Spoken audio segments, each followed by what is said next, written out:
मुकेश धाम कनखल में भागवत कथा ज्ञान यज्ञ अनुष्ठान का आयोजन किया गया।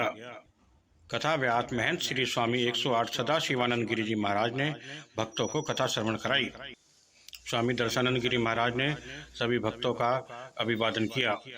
इस अवसर पर प्यारेलाल भारद्वाज, अनीता भारद्वाज, अरुण कुमार भारद्वाज, गरिमा भारद्वाज एवं समस्त भारद्वाज परिवार उपस्थित था। तुम्हारा जिन्होंने कहा इसमें से तो एक भी वर नहीं रहा है, इनके दादाजी गए, ये भी गए, इनके नाती गए, इनके पोता गए, सब चले गए। बोले महाराज सब चले गए। बोले महाराज एक काम करना पड़ेगा, अभी इस समय द्वारकाधीश वसुदेव नंदन बलराम जी है, उनके साथ इसका विवाह करो। अब महाराज त्रेता की रेवती, द्वापर के बलराम, रेवती है 21 फुट की ऊंचाई, बलराम जी है 7 फुट की। महाराज विलक्षण है, तो छोड़ेगा नहीं।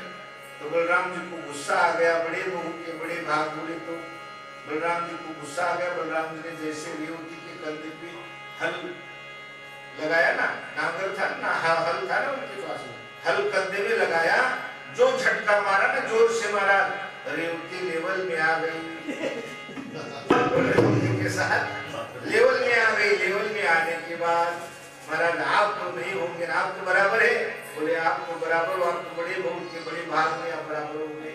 तब से रेवती डरती। महाराज बलराम जी का मंदिर देखो, बलराम जैसे राम जी के साथ सीता है, कृष्ण जी के साथ राधा है, रेवती बलराम जी का मंदिर क्या होगा, बलराम जी से दूर रेवती रहती है, रेवती डरती है। महाराज तो आप महाराज 4 प्रकार के विवाह बताए हैं, किंतु भगवान कृष्ण का विवाह हमने सुना है। भगवान विष्णु सुता रुक्मिणी रुचिरानना राक्षसेन विधानेन उपाये मैति श्रुतम। विष्णुक राजा की पुत्री जो रुक्मिणी थी ना, उसका विवाह भगवान कृष्ण ने राक्षस विधि से विवाह हुआ। 4 प्रकार की विवाह होती है, भागवत में वर्णन किया है। पहला विवाह महाराज ब्राह्मण के द्वारा पत्रिका देखी, मूल मिलाए, विवाह किया, इसको बोलते ब्राह्म विधि। कौन सा विवाह हो गया? ये ब्राह्म विवाह हो गया। और दूसरा विवाह महाराज गंधर्व विवाह है। गंधर्व विवाह है ना, हाँ, वर और कन्या स्वयं एक दूसरे का चयन करते हैं, और एक दूसरे का चयन करके जो विवाह होता है उसको बोलते हैं गंधर्व विवाह। और तीसरा विवाह है पिशाच विवाह।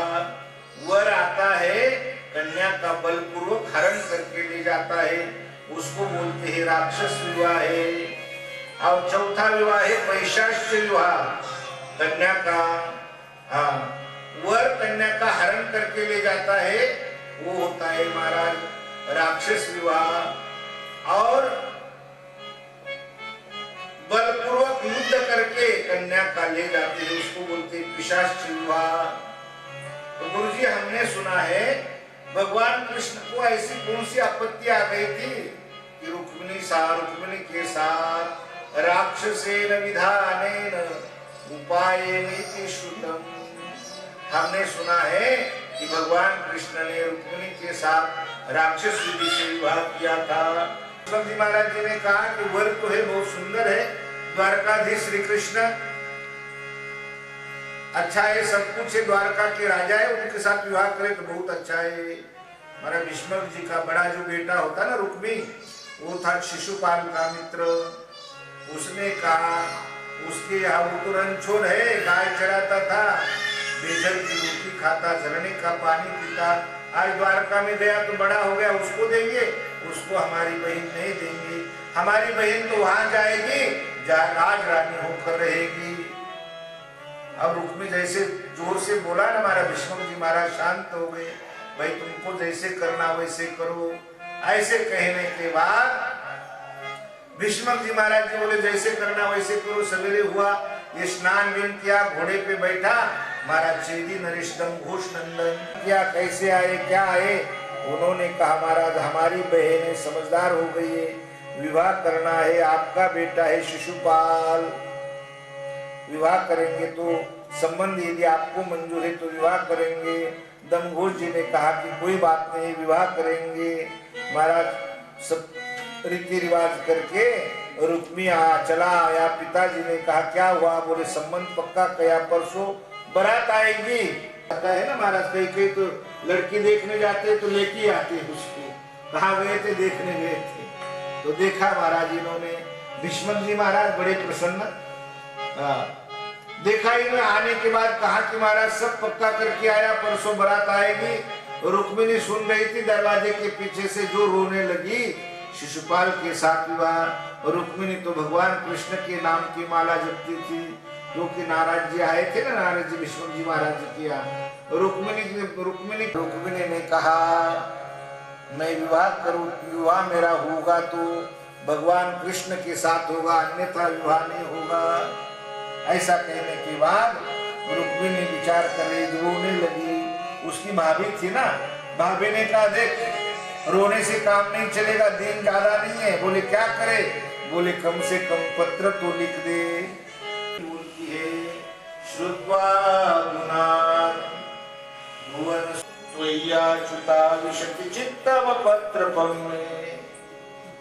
रुक्मिणी कहती है प्रभु मैंने पत्र भेजा आपको, आप पत्र देखेंगे। पत्र लिखा हमारा, 7 मंत्र में पत्र लिखा। पंडित जी को कहा मैंने आपके गुण सुने, आपको देखा नहीं है। श्रुत्वा गुणान् भुवन सुंदर शृण्वतान्ते। त्रिभुवन में आपके जैसा सुंदर कोई नहीं है। मैंने निश्चय किया है विवाह करूंगी।